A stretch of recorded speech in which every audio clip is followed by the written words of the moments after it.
MSK, welcome to the show. Thank you so much. So excited to have you here, man. And I mean, I have researched your creator journey and I have found such interesting tidbits there that I want to talk about this to you. And मैं जानना चाहता हूँ आपसे ये journey के पीछे के मोड़, ट्रैवल पन मोड़, you see what I'm saying? But ये सब बात करने के पहले let's go back to the start, right? I think 2016 was when you started. आपने जब शुरू किया, you started this thing as a biker, give or take. Biker कह सकते हैं. उस वक्त जब मैं कंटेंट बनाया करता था, मतलब ऐसा नहीं था कि सिर्फ बाइकिंग तक ही सीमित हो. मैं हर तरह का कंटेंट एक्सप्लोर करना चाहता था. तो बेसिकली पहले जब मैं यूट्यूब पे नहीं था, उससे पहले मैं एक्टर हुआ करता था. और आराम नगर में हम लोग ऑडिशन दिया करते थे. और आराम नगर एंड पूरी ज़िंदगी वहाँ बीती करती थी. तो काफ़ी कुछ सीखा. एक्चुअली मैं एक एक्टिंग स्कूल में था जहाँ पर एक पूरा बिल्डिंग था. तो वहाँ पर एक्टिंग बैच के स्टूडेंट्स थे, डायरेक्टर बैच के थे, फिल्म मेकर थे, साउंड डिज़ाइनर, एडिटर. तो मैंने वहाँ पर 1 साल तक एक्टिंग सीखी. एंड फिर मैंने सोचा कि ऑडिशन दे के फिर थोड़ा कमाया जाए. और ऑडिशन दिया मैंने और काफ़ी अच्छे पैसे भी कमा लिए मैंने 5-6 महीने में वहाँ पर. एंड देन जिस तरह का काम मैं करना चाहता था वो काम कर नहीं पा रहा था. राइट. लाइक मैंने थिएटर किया हुआ है, एक्सट्रीम, लाइक अश्वत्थामा जैसे कैरेक्टर्स, एकदम बहुत ज़्यादा एकदम मेथड एक्टिंग, सब कुछ निचोड़ के. कैरेक्टर भी आपने नाम लिया तो अश्वत्थामा, क्या कैरेक्टर, मतलब नेक्स्ट लेवल. तो वो एक ऐसा कैरेक्टर था जिसने पूरा ऐसे झंझोड़ के रख दिया कि एक्टिंग का एक लेवल होता है. जैसे अभी हम लोग नॉर्मली अगर एक्टिंग करेंगे तो हमें बहुत रियलिस्टिक रहना पड़ता है. बट माइथोलॉजिकल कैरेक्टर कोई लिमिट ही नहीं है. तुम कैसे भी इसको प्रिपेयर कर सकते हो. बिल्कुल. तो उसने ऐसे सारे एक्टिंग के पंख खोल दिए. एंड उस तरह का एक्टिंग मैं करना चाहता था. बट इंडस्ट्री में जो काम मिलते थे वो ऐसा था कि मतलब ऐसा एक मैंने हेड एंड शोल्डर का ऐड किया था जिसमें तमन्ना थे. तो वहाँ पर सिर्फ जाना है. मुझे डायरेक्टर कहते हैं कि पुनीत मल्होत्रा डायरेक्टर थे उनके, धर्मा प्रोडक्शन के. उन्होंने कहा कि सलीम स्माइल, बस इतना ही मेरा काम था. और मुझे पैसे मिल जाते थे. मैंने काफ़ी सारे फ़ोटो शूट्स किए. तो मेरे को मज़ा नहीं आ रहा था. तो मैंने ना अपने स्कूल में जितने भी स्टूडेंट्स थे सबको जमा करके एक फिल्म प्रोडक्शन कंपनी बनाई. राइट. और हमारा मकसद था कि हम शॉर्ट फिल्म्स बनाएंगे और उसको फिल्म फेस्टिवल्स में भेजेंगे. और अगर फिल्म फेस्टिवल में कोई टैग मिल गया ना अपने को तो फिर तो काम इजीली मिल जाएगा. बिल्कुल. और हुआ भी. हमने पहला फिल्म बनाया और पहले फिल्म को हमारे नासिक फिल्म फेस्टिवल में बेस्ट स्टूडेंट फिल्म मेकर का अवार्ड मिला. राइट. और जिसकी वजह से जैसा प्लान किया था सब ऐसे ही चल रहा था. सबको काम मिला, एक्टर को छोड़कर. एक्टर में था मैं और 1-2 लोग थे. हम लोग बैठ गए, बेरोजगार हो गए हम अभी. तो मैंने सारा का सारा अपना जो गियर्स है वो सब कबर्ड के अंदर डाल दिया. उसके बाद मैंने ऑडिशंस ज़्यादा नहीं था, कोई बुलाता तो जाता था.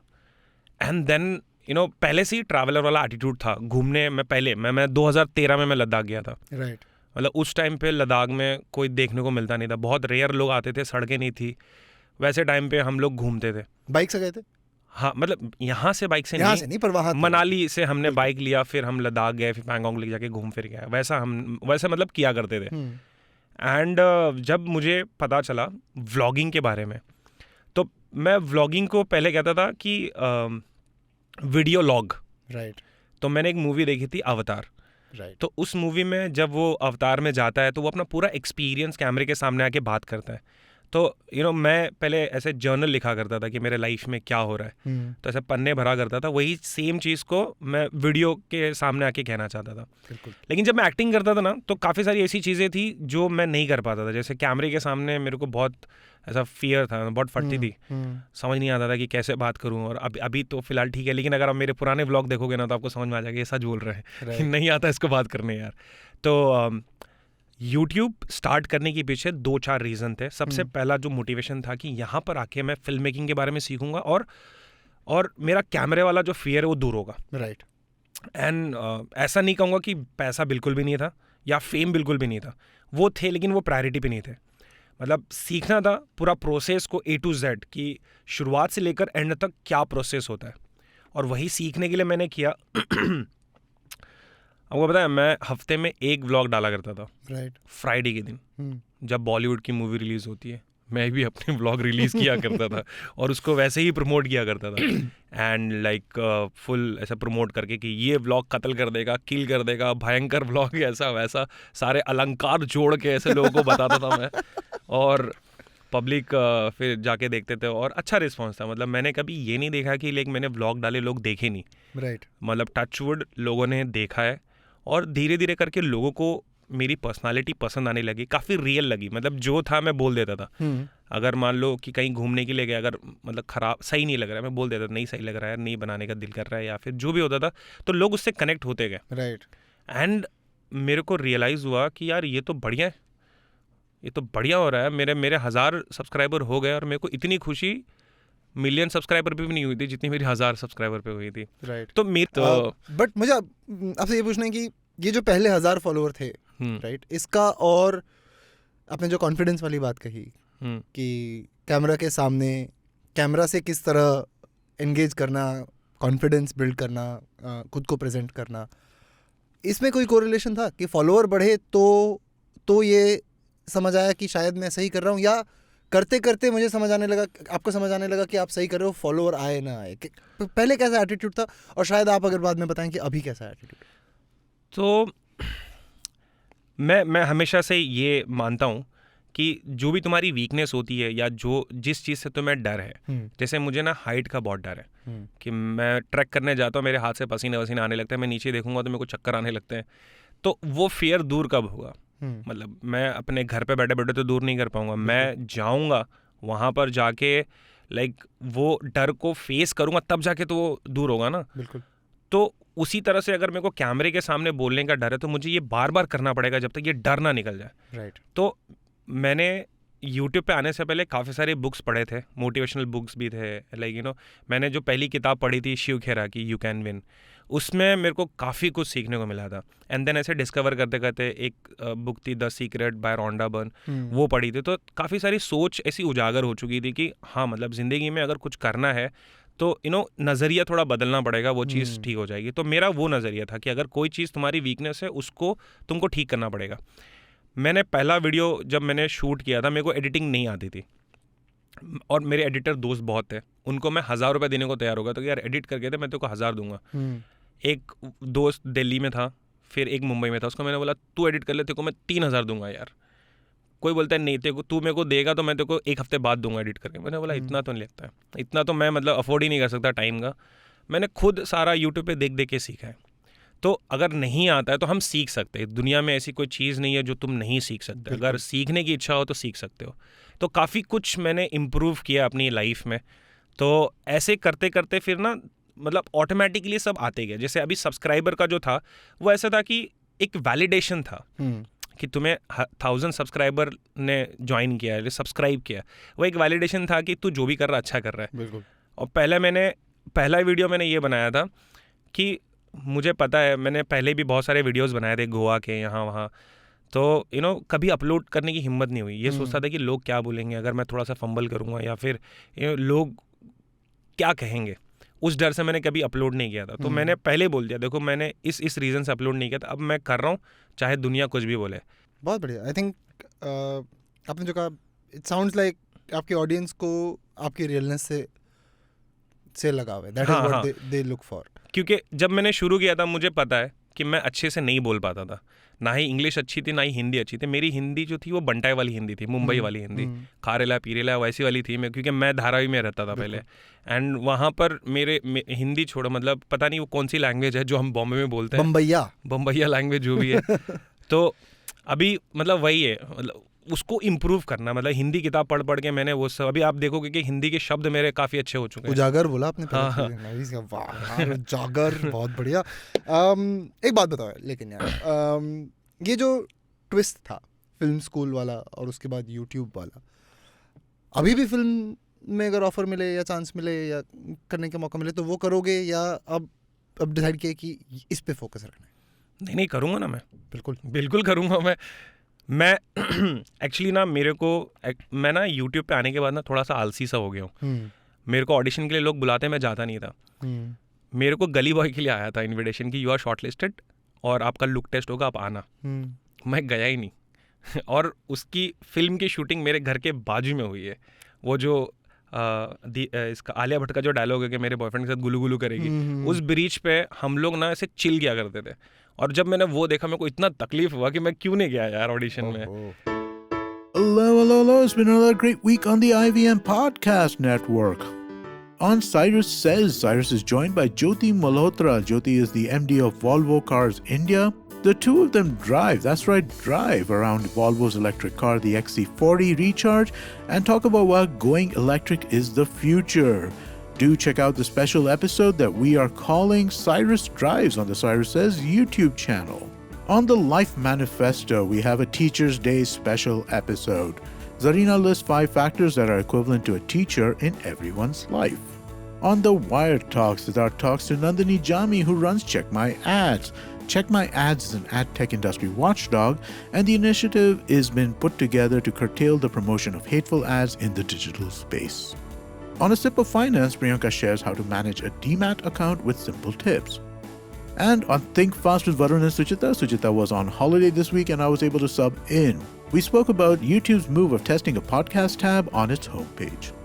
Once again, I'd like to remind you all, we have some amazing merchandise on the IVM Podcast website. Go to the website, ivmpodcast.com, and you can click the shop button and it will take you to our partners beyond follow. Do follow us on social media. We're IVM Podcast on Twitter, Facebook, Instagram, and LinkedIn. And please do tell a friend if you're enjoying this show. Word of mouth does help us a lot. Also, wherever you're listening to the show, give us a rating, give us a review. That is always helpful. Also, do remember to check us out on YouTube. We have a number of channels operating over there. And finally, we'd like to thank our sponsors this week: HDFC Mutual Fund, TransUnion Sibyl, Volvo XC40 Recharge, Checkpoint Software, and Smallcase. Thank you so much for making this possible. ये बताओ यार कि ये जो creator journey है, right, इसमें आपका motivation तो बहुत क्लियरली पैसा तो नहीं था, राइट? आप you had a personal motivation, आपको अपनी कला को सुधारना था, खुद का कॉन्फिडेंस सुधारना था। पर करते करते जब देखा कि यार लोगों को ये करने में मज़ा आ रहा है, तब कभी जाके कोई ऐसी स्ट्रैटेजी बनाई कि इस पे अब मैं क्या डालूंगा, किस टाइप का कंटेंट मैं बनाऊंगा, किस टाइप का क्रिएटर मैं बनूंगा। जैसे कई सारे टाइप के क्रिएटर होते हैं, कोई फैशन का कंटेंट बनाता है, कोई स्टोरी टेलिंग का कंटेंट बनाता है, कोई बुक्स के बारे में बात करता है, कोई काफ़ी सारी चीज़ें, मतलब फाइनेंस के बारे में बात करता है। कभी बैठ के ऐसा फिर सोचा कि यार मैं किस टाइप का कंटेंट बनाऊं, या नेचुरली जो आते गया व्लॉगिंग में उस पे ही चल दिए? ये तो फिक्स था, मतलब यूट्यूब कंटेंट बनाने से पहले कि मैं क्या बनाना चाहता हूँ। तो बेसिकली मैं 2 चीज़ को मिक्स करना चाहता था, एक ट्रैवल और फिल्म मेकिंग। बिल्कुल। तो मैं ज़्यादातर मेरा जो कंटेंट कंज्यूम होता है वो डिस्कवरी चैनल और नेटफ्लिक्स में जो ट्रैवल शोज़ होते हैं वो सबसे होता है। तो मैं कुछ उस तरह के बनाना चाहता था। तो क्लियर था कि ट्रैवल को और फिल्म मेकिंग को जोड़ के बनाना है। बट ये परसेप्शन चेंज हुआ जब मैं यूट्यूब पे आके देखने लगा कि एक्चुअल में व्लॉग के लिए, यूट्यूब के लिए इतना एफर्ट दे के कोई मतलब नहीं है।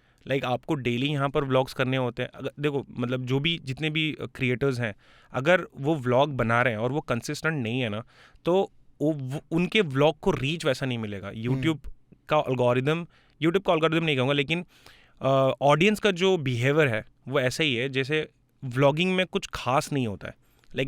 डेली छोटी मोटी चीज़ें जो होती है कि मैं कॉफ़ी पी रहा हूँ, या फिर हम यहाँ गए हैं, टायर पंचर हो गया है, वेदर ऐसा है, हम यही सब बातें करते हैं, कोई एक्स्ट्राऑर्डिनरी बातें नहीं होती है। तो ये इस तरह का कंटेंट जो है, अगर वो डेली नहीं आएगा ना, लोगों का कनेक्शन छूट जाएगा। बिल्कुल।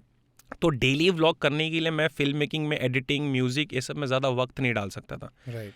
तो मैंने फिर डिसाइड किया कि मुझे एक्चुअल में करना क्या है। तुझे कैमरे के सामने रहना ज़्यादा पसंद है या कैमरे के पीछे ज़्यादा पसंद है।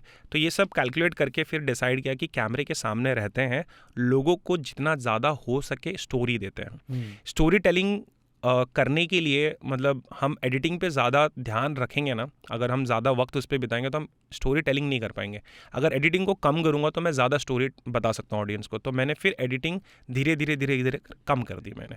तो अभी ऐसा होता है कि थोड़े रॉ व्लॉग्स होते हैं, लेकिन कुछ स्पेशल व्लॉग्स होते हैं जिसमें थोड़े सिनेमैटिक और बाकी सारी चीज़ें मैं ऐड ऑन करता हूँ।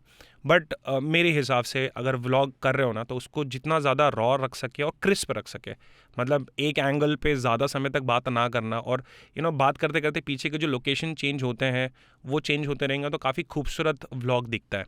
जैसे अभी हम मूवीज़ में भी देखते होंगे कि मूवीज़ में ऐसा होता है कि काफ़ी सारे कैरेक्टर्स होते हैं। एक मूवी सिर्फ एक हीरो के वैसे या एक विलन के वैसे नहीं चलती ना, उसमें बहुत सारे छोटे मोटे कैरेक्टर्स होते हैं, भाई होता है, बहन होते हैं, उसके फ्रेंड्स होते हैं, एंड देन काफ़ी अलग अलग लोकेशंस होते हैं। तो मेरा भी वही मानना था सेम कि अगर व्लॉग है तो व्लॉग में अगर सिर्फ एक सिंगल पर्सन है तो शायद व्लॉग इंटरेस्टिंग नहीं होगा, लेकिन अगर उसके दोस्त हैं, उसके घर पे उसका वॉचमैन है या फिर कोई भी हो, एक व्लॉगर हैं यूएस के, केसी नेस्टेट, तो मैं उनको काफ़ी देखता हूँ। अभी वो व्लॉग नहीं कर रहे हैं, लेकिन जब पहले करते थे ना उनके घर में एक वो पोस्टमैन आता था जो कुछ ना कुछ आके पार्सल देता था, यूपीएस डिलीवरी। हाँ, यूपीएस डिलीवरी वाला। उन्होंने उसको एक कैरेक्टर बनाया अपने व्लॉग का, राइट। लाइक अभी मैं उनको कहीं पे भी देखूंगा ना, मैं बोलूँगा अरे यार आप केसी नेस्टेट को वो पार्सल देते थे। तो वो वैसे कैरेक्टर बिल्ड करना बहुत ज़रूरी है हमारे व्लॉग्स में। तो आप अगर किसी का भी व्लॉग उठा के देखो, चाहे निखिल भाई का हो या गौरव तनेजा जी का हो, और सबके व्लॉग में एक कैरेक्टर है। मेरे व्लॉग में भी कैरेक्टर्स हैं, तो मेरे व्लॉग में एक शफी कैरेक्टर है, एंड देन कैरेक्टर्स बिल्ड करना होता है, एंड देन वो पब्लिक भी देखना चाहती है कि अरे वो कैरेक्टर ने क्या किया, इसने क्या किया, उसने क्या किया, तो ये अच्छा होता है। लेकिन वही कि इस पर ज़्यादा वक्त ना दे के एडिटिंग में, आपको स्टोरी टेलिंग में ज़्यादा, आप स्टोरी क्रिएट करो और उसको एकदम क्रिस्प और एकदम सिंपल तरीके से लोगों के सामने प्रेजेंट करो। Love it.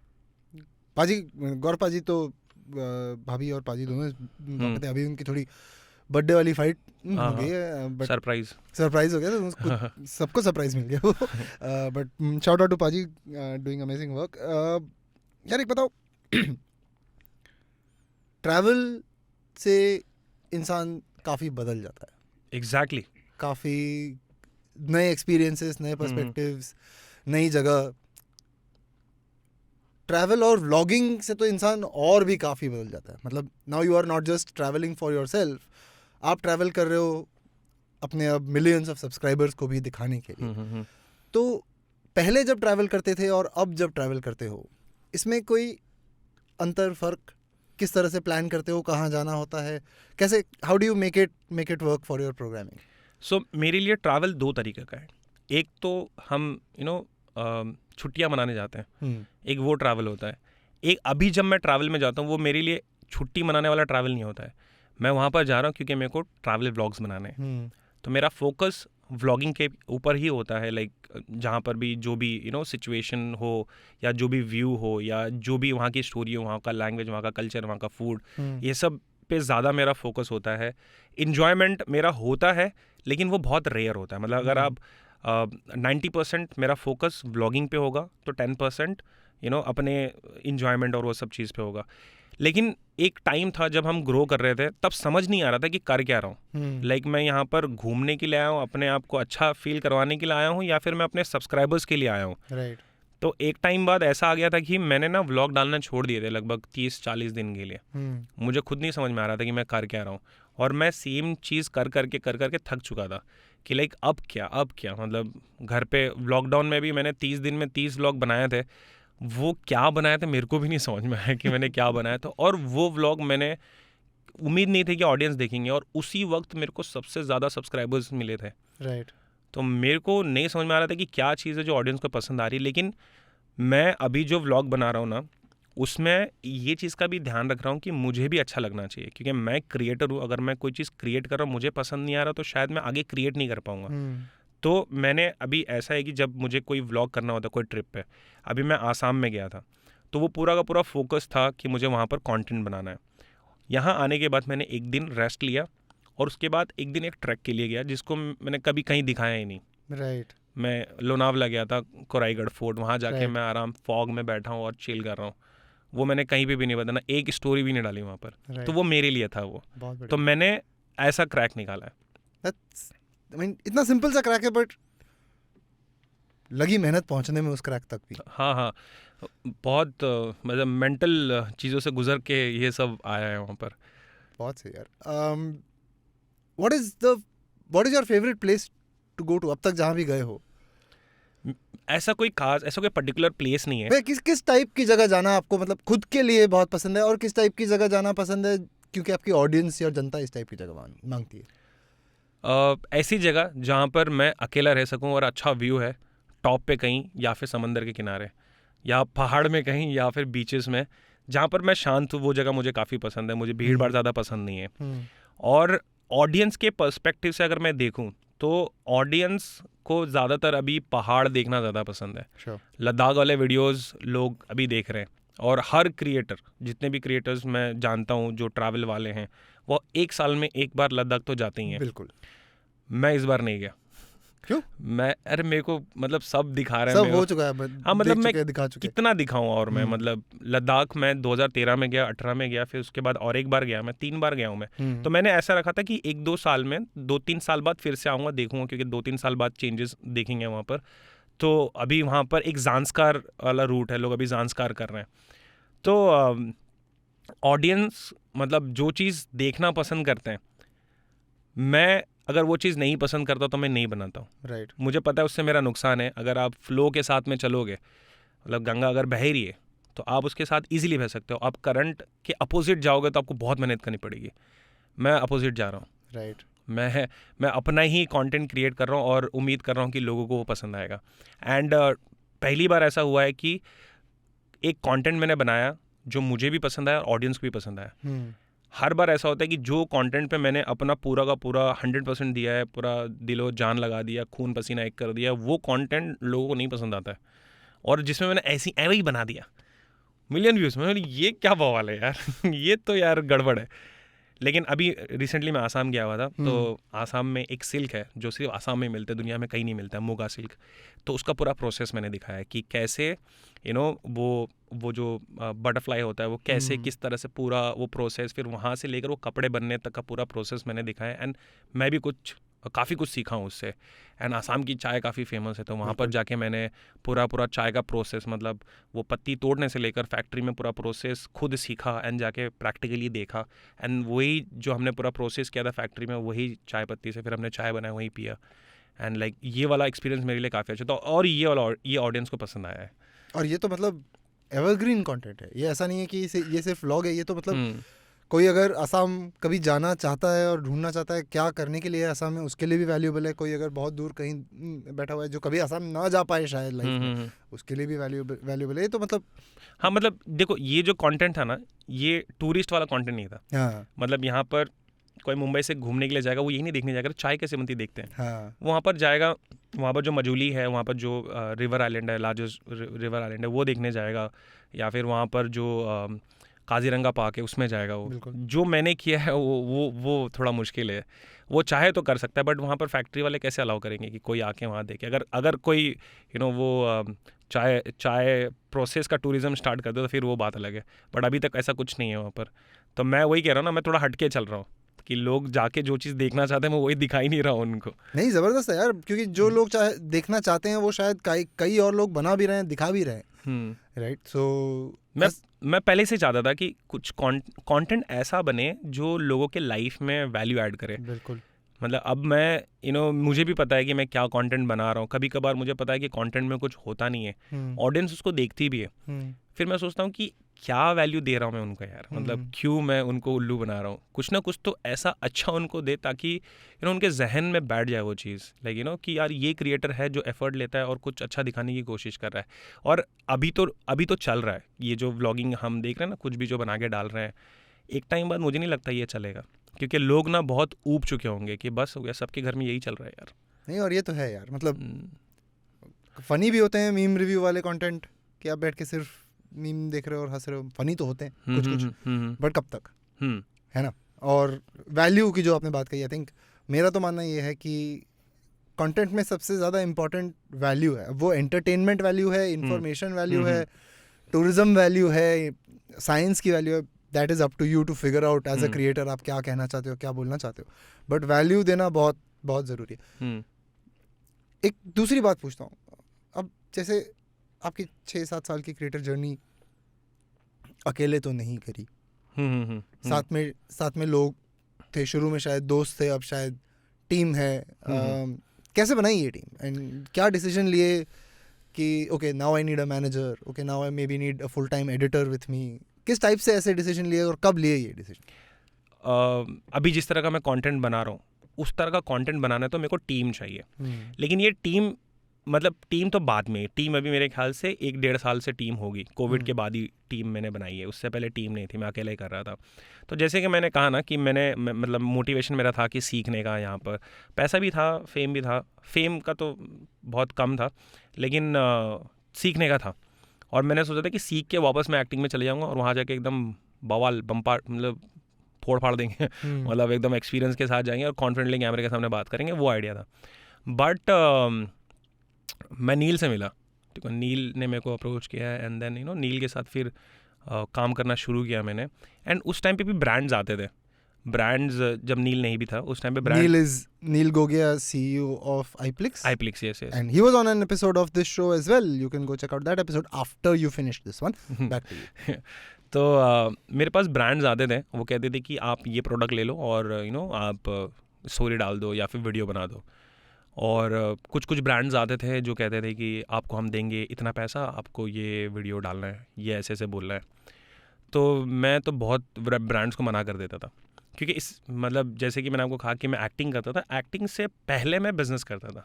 तो ज़िंदगी में मुझे जो भी चीज़ चाहिए थी मैंने ले लिया था। मुंबई में घर ले लिया था जब मैं 21 साल का था, मैं 21 लाख की बाइक चला रहा था एंड मेरे पैसे की कोई कमी नहीं थी अल्हम्दुलिल्लाह। बहुत मतलब जो भी चीज़ मैं चाहता था मैंने कर लिया था, क्योंकि बहुत जुगाड़ू था मैं हर चीज़ में। तो ब्रांड्स आते थे, मेरे को ऐसा कोई पैसे की कमी नहीं थी कि लाइक इनके बोलने पे मैं करूँगा ही करूँगा। तो मुझे पता है कि वैल्यू क्या है, क्योंकि एक ऐड बनाने में प्रोडक्शन का खर्चा, फिर मार्केटिंग का खर्चा, हम यहाँ खुद ही प्रोडक्शन कर रहे हैं, खुद ही मार्केटिंग कर रहे हैं, तो हमारी वैल्यू तो ज़्यादा होनी चाहिए। तो ये चीज़ का मुझे पता था और बाकी क्रिएटर्स को नहीं पता था, तो मैंने मना कर दिया। काफ़ी सारे 100 से ज़्यादा ब्रांड्स को मैं मना कर देता। कोई मेरे को ऐसा कहता था कि पैसे तो दे रहे हैं, आपको ये बोलना है कि आप ये यूज़ करते हो, आपको ये बोलना है कि आपने ये किया है और आपको बहुत अच्छा लगा। तो मैं कभी भी ऐसा, जब ब्रांड्स कहता था जो मैं नहीं कर रहा हूँ या फिर जो नहीं फील करता हूँ मैं नहीं बोलूँगा, तो बोलते नहीं आपको बोलना पड़ेगा। मैंने बोला ठीक है फिर आप जाओ, टाटा बाय बाय, मैं नहीं बोलने वाला। तो मेरा एक ईगो था ब्रांड को लेके कि अगर करना है तो सही करना है, मतलब ऐसा ऑडियंस को गुमराह नहीं करना है। बिल्कुल। तो पहले ऐसे जो ड्रीम 11 जैसे ब्रांड्स होते थे वो भी नहीं करता था मैं, स्टॉक मार्केट वाले ब्रांड भी नहीं करता था। अभी करता हूँ, पहले नहीं करता था। तो पहले उसके बीच पे भी एक ऐसा एक ट्रांजिशन आया जिसके बाद ये सब मैं ब्रांड करने लगा, लेकिन पहले नहीं करता था। तो फिर जब नील आया तो फिर काफ़ी अच्छे ब्रांड्स के साथ डीलिंग होने लगी, क्योंकि मैंने नील को बोल दिया था कि देखो नील ऐसा मुझे चाहिए, अगर तुम उसको फ़िल्टर करके दे सकते हो तो बहुत बढ़िया होगा। तो ऐसे करते करते ब्रांड्स आने लगे एंड पैसे आने लगे। अब जब पैसे आने लगे तब मैंने डिसीजन लिया कि इसको सीरियसली करता है। तो मैंने 1 साल का एक्सपेरिमेंट रखा था कि मेरे बिज़नेस का इनकम और यूट्यूब का इनकम अगर ज़्यादा हुआ तो मैं अपने बिज़नेस को मतलब लोगों को हैंड ओवर कर दूंगा और मैं सिर्फ फुल टाइम इसको करूँगा। तो उस टाइम वो साल मेरा यूट्यूब का इनकम और मेरा बिज़नेस का इनकम ज़्यादा नहीं था, लेकिन इतना मेरे को दिख गया था कि ये करियर बन सकता है। पोटेंशियल दिख गया था कि हाँ, इसमें अगर मैं और अच्छा एफर्ट दूंगा तो ये और अच्छे से हो सकता है। तो फिर उसके बाद मैंने सीरियसली करना चालू किया एंड देन फिर वही जर्नी शुरू हुई कि जो कंटेंट बनाना चाहता हूँ उसके लिए लोग चाहिए, रिसर्च के लिए लोग चाहिए, एक एडिटिंग के लिए लोग चाहिए। एंड देन मेरे को अगर लोगों से कनेक्ट करना है तो मुझे मेरा फोकस किस पे लगाना है। मैं अगर एडिटिंग में 3-4 घंटा दे दूंगा, उस 3-4 घंटे को अगर मैं कहीं और यूटिलाइज़ करता हूँ कंटेंट रिसर्च में या फिर लोगों से बात करने में या उसके ऊपर सोचने में, तो मेरा जो पोटेंशियल है वो कहाँ होना चाहिए। जो एडिटर है उसका, अभी भी जो बंदा एडिट करता है वो पूरा वीडियो एडिट नहीं करता है, राइट। वो मेरे को 90% रफ कट करके देता है, फिर उसके बाद मैं एडिट करता हूँ, तो उसमें भी मुझे 2 घंटे लगते हैं। एंड देन जो कंटेंट रिसर्च करने वाली जो टीम है वो भी जब रिसर्च करके देते हैं देन मैं उसके ऊपर भी बैठ के रिसर्च करता हूँ कि और क्या अच्छे से हम दिखा सकते हैं अपना स्टाइल उसमें। हाँ, अपना फीलिंग, अपना स्टाइल और वो सब। तो शुरू में तो काफ़ी टीम बनाने में मुश्किल हुआ मुझे। टीम बनाते कम से कम 1-1.5 साल लग गए थे, क्योंकि लोग आते थे, लोगों को लगता था कि अरे MSK के साथ मतलब काम करने मिलेगा। तो एक ऐसा हुआ था कि एक बंदा आया, उसने कहा कि आई एम वेरी लकी सर, मतलब मैं आपके साथ काम करने का मौका मिला, पैर पड़ रहा है and then I am very ये वो, मतलब मैं ही उसका भगवान है ऐसे। एंड देन 3-4 महीने बाद अपने साथ में रह लिया, उसने देख लिया कि ये तो अपने जैसा ही बंदा है। उसके बाद से एटीट्यूड बदल गया उसका, मतलब अरे यार ठीक है, मतलब अभी हमें वो कहाँ, मतलब पहले तो लोग ऐसे बना के रख देते हैं, फिर जब पता चलता है ऐसे, तो फिर ऐसे क्रैक कर करके एक एडिटर बदला, दूसरा एडिटर बदला, तीसरा एडिटर बदला, ऐसे करते करते अब जाके जो एडिटर मिला है फिर वो उनके साथ अभी काम चल रहा है। तो काफ़ी मतलब ऐसा देख के लगता है कि एडिटर इजीली मिल, ऐसा नहीं होता है, मतलब बहुत मशक्कत करनी पड़ती है हमें। बिल्कुल, वो मतलब ट्यूनिंग भी बैठनी चाहिए। हाँ। आपका वो they are a part of your video, वो आपकी टीम है साथ में, हम्म। उनका ऑब्जेक्टिव, आपका ऑब्जेक्टिव, आपका तालमेल, बहुत कुछ है। It's not a easy thing, right? पहले तो मैंने यही सोचा था कि जो एडिटर होगा उसको कभी दिखाएंगे नहीं, लेकिन मैंने जितने भी टीम वाले लोग हैं सबको कैरेक्टर बना दिया है, सब मेरे व्लॉग के कैरेक्टर हैं अभी। बहुत बढ़िया यार। Let me ask you this, and I think this is one of the most interesting things about this episode for sure. आप 40 इंडियन यूनेस्को हेरिटेज साइट्स का टूर प्लान कर रहे हो। सबसे पहले ये बताओ कि ये आइडिया कहाँ से आया? सो बेसिकली ना मेरे को बचपन से ही भारत का भ्रमण करना था। मतलब मुझे ना आपको मतलब मैं ना हमारे इंडियन हिस्ट्री और जो भी यहाँ के अलग अलग स्टेट है, अलग अलग फूड, मेरे को लाइफ में ना एक चीज़ करते रहूँ वो बहुत बोर लगता है। जैसे अगर कोई चीज़ सीखने भी जा रहा हूँ ना मैं, एंड देन नेक्स्ट मतलब बोर नहीं करना, मतलब लाइफ में नई नई चीज़ सीखना है और नया नया चीज़ें करते रहना है। तो मैं हमेशा अपने व्लॉग में भी कहता हूँ कि जब मैं कोई नई चीज़ें करता हूँ इसका मतलब मैं ज़िंदा हूँ, अगर मैं नई चीज़ें नहीं कर रहा हूँ इसका मतलब मैं नेगेटिव हो गया या मर गया हूँ। तो नई चीज़ें करते रहना मेरे को काफ़ी अच्छा लगता है। तो पता है यूरोप में ऐसे अलग अलग देश हैं, फ्रांस है वहाँ पर, इंडिया का ऐसा है ना कि इंडिया अपने अंदर ही एक यूरोप बना हुआ है पूरा। तो आप अगर गुजरात में जाओगे तो गुजरात में भाषा अलग है, फूड अलग है, कल्चर अलग है। महाराष्ट्र में आओगे तो वो अलग है, आप गोवा में जाओगे वहाँ अलग है, कर्नाटक में अलग है, तमिलनाडु में अलग है, उड़ीसा, फिर आसाम, बंगाल, आप कोई भी जगह पे बोर नहीं हो सकते। ये तो है। तो मैं ना एक सारे स्टेट को एक्सप्लोर करना चाहता था और मैं सोच रहा था कि ये सारे स्टेट के बीच में ऐसी कौन सी कड़ी है जो सबको जोड़ती है। अभी तक मुझे नहीं मिला।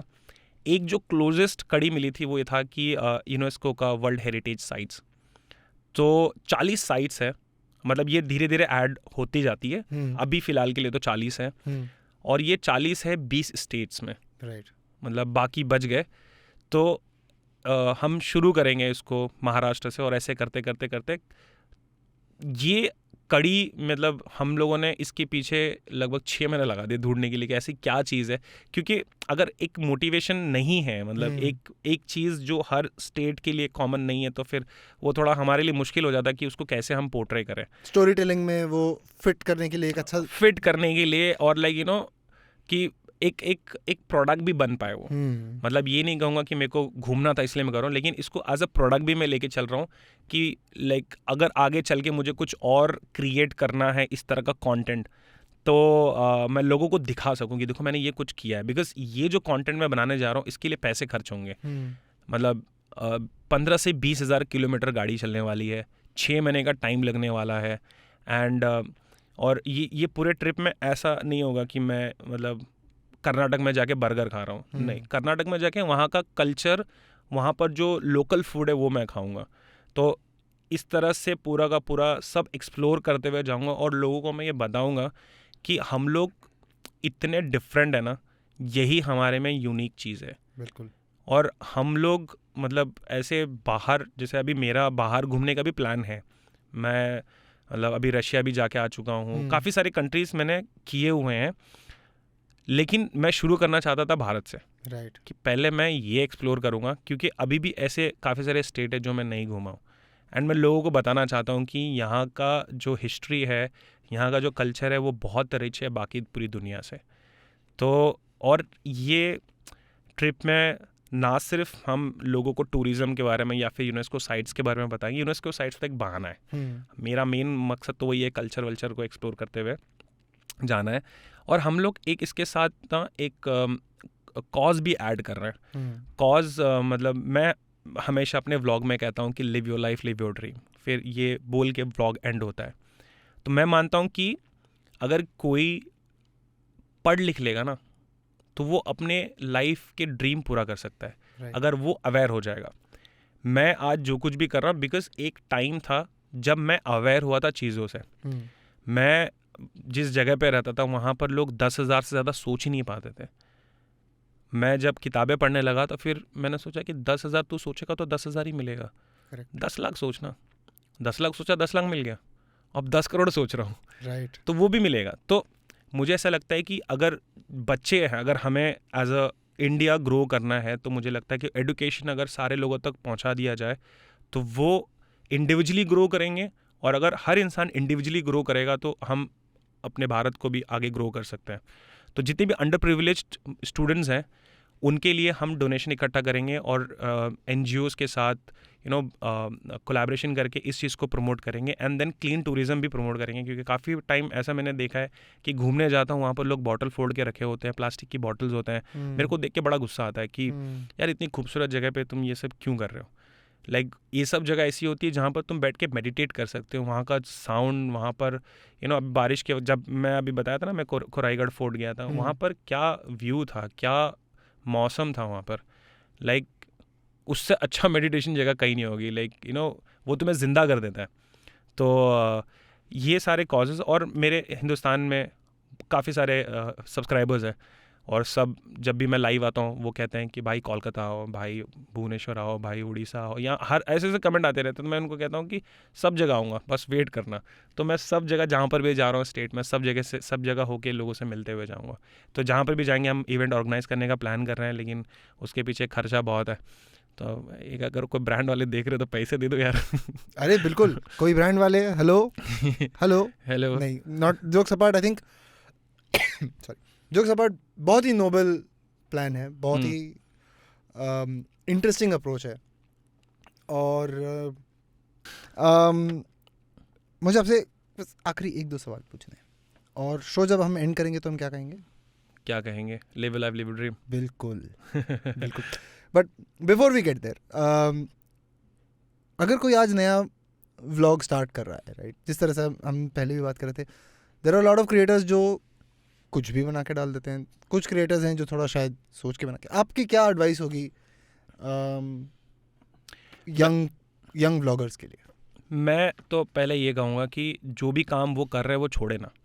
जो भी जॉब या जो भी फील्ड में है वो उसी फील्ड में रहे, और व्लॉग बनाने के लिए कैमरा खरीदने की बिल्कुल भी ज़रूरत नहीं है। आजकल के फ़ोन्स इतने अच्छे आते हैं कि व्लॉग्स बहुत बढ़िया बन सकता है। और जहाँ फ़ोन में एक डिसएडवांटेज ये है कि जहाँ पर हवा ज़्यादा चलती है ना, वहाँ पर व्लॉग अच्छी नहीं होते। तो ऐसी जगह पे आ जाओ जहाँ हवा नहीं चलती, और जहाँ पर हवा चल रही थी वॉइस ओवर दे दो। तो इस तरह से ये पहला एडवाइस होगा।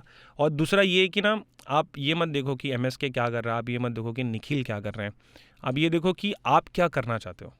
क्योंकि जो आप करना चाहते हो वो लॉन्ग टर्म कर सकते हो, जो MSK करना चाहता है वो आप शॉर्ट टर्म ही कर पाओगे। क्योंकि MSK कुछ अलग लेके चल रहा है अपनी लाइफ में विजन, निखिल भाई या फिर फ्लाइंग भी, सबके अलग अलग विजन है, सब अलग अलग लेके चल रहा है। तुम क्या दे सकते हो ऑडियंस को, उनके लाइफ में क्या वैल्यू ऐड कर सकते हो, और क्या ऐसी चीज़ है जो तुम एकदम डेली कंसिस्टेंट होके कर सकते हो, उस चीज़ पे ज़्यादा फोकस करना है। और अगर इनिशियली तुम अगर आके ये सोच रहे हो कि एक वीडियो डाल के तुम हीरो बन जाओगे, तुम्हें एक वीडियो पे मिलियन व्यूज़ आ जाएंगे, तो बिल्कुल भी नहीं है। हम जब MBA करने जाते हैं या फिर कोई भी CA या फिर कोई भी प्रोफेशनल कोर्स करने जाते हैं तो एटलीस्ट उसमें 3-4 साल तो लगते हैं ना। तो कोई भी अगर आ रहा है ना तो कम से कम 3-4 साल लेके आओ, क्योंकि यहाँ पर सीखने के लिए कोई डिग्री नहीं है, कोई बुक नहीं है। यहाँ तुम्हें अपने एक्सपीरियंस से सीखना है। बिल्कुल। तो एक्सपीरियंस सडनली नहीं आएगा। मुझे लोग बोलते हैं कि भाई शाउट आउट दे दो। मैं बोला कि तुम्हारे व्लॉग में अगर 200, तुम्हारे YouTube चैनल में अगर 200 व्लॉग्स होंगे तो मैं शाउट आउट दूंगा। एक बंदा एक वीडियो बनाया, बोलता है भाई मैं बहुत मेहनत करता हूँ यार, मेरा तो ये हो गया वो हो गया, मेरे सब्सक्राइबर नहीं बढ़ा, मैं चैनल दिखा। एक वीडियो डाल के क्या रो रहा है ज़िंदगी में यार। और वो मतलब आपकी क्रेडिबिलिटी पे भी इशू है ना। आपने शाउट आउट दे दिया बंदे की 2 वीडियो में, दोनों वीडियो अच्छा नहीं है, तो आपके शाउट आउट की भी क्रेडिबिलिटी खत्म। वही तो। और शाउट आउट तो मतलब एक ऐसी चीज़ है जो एक एक्सपोजर देगा। हो सकता है कि मेरे शाउट आउट देने से वो तुम्हारे पास आए, तुमको गाली दे के जाए कि क्या बना रहा है कि नहीं। तो शाउट आउट तो मैं मतलब ना ही मैंने किसी से लिया है और ना ही मैं बोलूँगा कि लो, कोलैबोरेशन कर सकते हैं, बट शाउट आउट वाला तो फंडा बिल्कुल बेकार है। बट मैं जितने भी लोग आ रहे हैं ना, मैं ये कहूँगा कि जो तुम कर सकते हो 3-4 साल तक, वो चीज़ को लेके आके 3-4 साल करना, उसके बाद फिर डिसीजन लेना। मतलब ये मत सोचना कि मैं यहाँ पर आके 4 व्लॉग डालूंगा, देखूंगा चलेगा कि नहीं चलेगा। तुम 3 साल तक रहो, तुम चलोगे 110%। बिल्कुल, है ना, सब चीज़ को सीखोगे तो, अगर एनालिटिक्स देखोगे, कमेंट्स पढ़ोगे एंड बाकी लोग को देख के सीखोगे, तो फिर लाइक कोई ऐसी चीज़ नहीं जो तुम नहीं कर सकते। एक मेरे को सब्सक्राइबर ने बोला था भाई कि अभी तो बहुत सारे व्लॉगर्स हो गए, हर घर में कोई ना कोई वीडियो बना रहा है, सब कुछ कर रहा है, भाई क्या मैं इस टाइम पे कर सकता हूँ? बिल्कुल कर सकते हो, है ना। अभी जो बाकी प्रोफेशंस हैं, MBA CA या जो भी अलग डॉक्टर प्रोफेशन जो भी होते हैं, वो लोग मतलब पहले भी तो थे, अभी भी तो हैं। बिल्कुल। अगर अभी कहेंगे कि इंडियन क्रिकेट टीम में कोई नया बंदा नहीं जा सकता, ऐसा तो है नहीं, ऐसा तो नहीं है कि नहीं? तो हर फील्ड में जाने के लिए कभी भी लेट नहीं होता है। व्लॉगिंग भी आज भी तुम एंटर कर सकते हो, 10 साल बाद भी कर सकते हो। सिर्फ तुम्हें जानना जरूरी है कि तुम क्या कर रहे हो। हाँ, बस तुमको पता होना चाहिए कि तुम क्या कर रहे हो। अगर तुम्हारी इच्छा में ताकत है, तुम्हारी इच्छा शक्ति अगर एकदम स्ट्रांग है, तो तुम जो चाहे वो कर सकते हो। बहुत बढ़िया, वेरी वेरी वेल सेड। जाने के पहले एक फैन क्वेश्चन, कितनी बाइक्स हैं आपके पास? मेरे पास 3-4 बाइक्स होंगी। कौन सी? एक तो ट्रायम्फ टाइगर है जो कि एडवेंचर बाइक है, एक है एक्सपल्स, एक है बबली, क्या नाम रखा था उसका हमने, एक छोटी बाइक है बबली बबली मतलब वो बम्बल भी जैसी बाइक अच्छा। है, TVS की है, रेडर, TVS रेडर, छोटी बाइक है वो एक है, और एक हंक है। तो पहले मेरे पास ना बाइकों के कलेक्शन काफ़ी होते थे, बड़े बड़े बाइक्स होते थे, R1 होते थे, जैसे मैंने आपको बताया, और ये YouTube से पहले मेरे पास होते थे। मतलब ऐसा नहीं कि मैंने YouTube पे आया फिर मैंने खरीदा, ऐसा नहीं, उससे पहले से थे। बाइकर वाला शौक पहले से था, जब से धूम मूवी रिलीज़ हुई थी, उसने पागल किया था कि हमको भी चाहिए हायाबुसा। तो उस वक्त जब मैं गाड़ी चलाता था, वो थी यामा R1 जो वैलेंटिनो रॉसी चलाते हैं। लेकिन मेरे बाइक को भी देख के लोग बोलते थे ये हायाबुसा है क्या? वो तो वो एक ही नाम सबके मुंह पे चढ़ा हुआ था ना, वो मूवी ने पागल करके रखा था सबको। तो अभी मैं थोड़ा ऐसे प्रैक्टिकल हो गया हूँ। अब मैं मतलब दिखावे पे बिलीव नहीं करता हूँ, बट अभी टीम के साथ मैं काम कर रहा हूँ, तो 4 व्हीलर से ज़्यादा ट्रैवल करता हूँ। अभी रिसेंटली मैंने परचेज़ किया था फॉर्च्यूनर। तो बाइक पे क्या होता है कि ना मैं कंटेंट अच्छे से नहीं बना पाता। बाइक पे क्या है कि यहाँ पर कैमरा होता है और एक ही पॉइंट ऑफ व्यू शॉट होता है, उसमें मेरे को लगता है कि उतना अच्छा कंटेंट बन नहीं पाएगा। लेकिन अगर एक जगह से दूसरी जगह जाना है तो मैं चूज़ करूँगा बाइक, क्योंकि मुझे बाइक पसंद है। मतलब 180 डिग्री का व्यू होता है, तो मतलब हवा खा रहे हो और मस्त लग रहा है। कार में वो मज़ा नहीं आता है। तो लेकिन कार में टीम के साथ ट्रैवल कर सकता हूँ और अच्छा कंटेंट बन सकता है, इसीलिए अभी कार से कर रहा हूँ। तो ये है। ज़बरदस्त। Salim, fantastic talking to you. Thank you so much. Thank you so much for being on Storytellers and Storysellers. I hope you had fun. हाँ बिल्कुल। Before we go, we will have Salim end the episode today by saying, live your life, live your dream. Boom. Love it. Thank you, Salim. Yeah. And thank you for listening to this episode of Storytellers and Storysellers. Once again, if you like this episode, follow, rate, tell your friends. Tell your friends that MSK is on this episode. Tell them now. बताओ all MSKins. मैं अपने subscriber को MSKins कहता हूँ. MSKins, this episode. Rate कर दो ये episode और share करो बिंदास. That's it on this episode of Storytellers and Storysellers. This is me, Vineet Kanabar, saying goodbye. Thank you so much.